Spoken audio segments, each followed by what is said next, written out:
这样的一个理念是一个能够帮助到相关的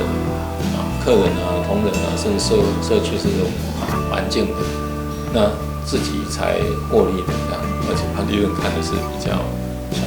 所以这个理念我们相信说它是一个可以所谓可久可大的，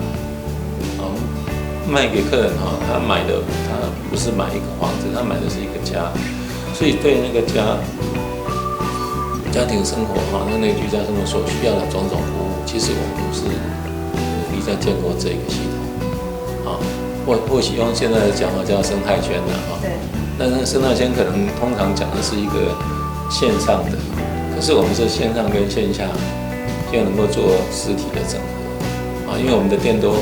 通常在一个一个的社区里面嘛。那如果说那个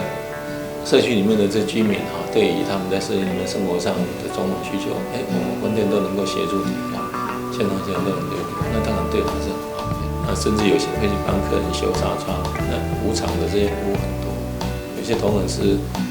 帮那个社区里面建立篮球队，因为他可能过去是打篮球的，或者有人是瑜伽老师帮社区的等等。我们就希望说，我们的角色它不只是一个买卖房子的人员，而是一个在社区里面能够让他生活上更舒适的一个方式在我们上海那1000多户很明显那个买进去的客人，他们的感受就好很多。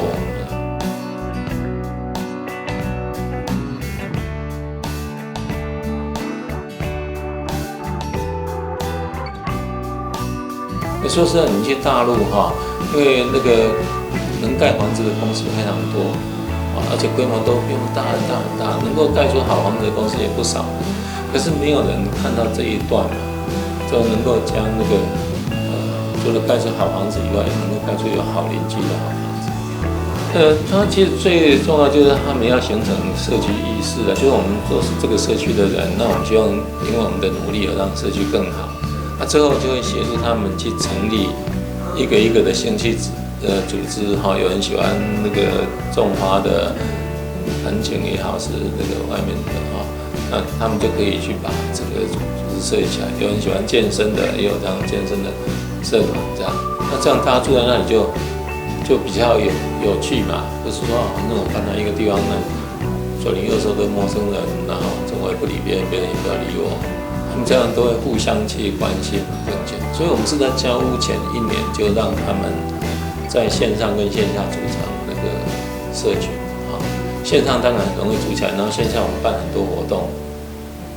办很多生日会、见面会、什么会，然后让他们能够相处，所以他们交屋的时候就已经不是陌生人了。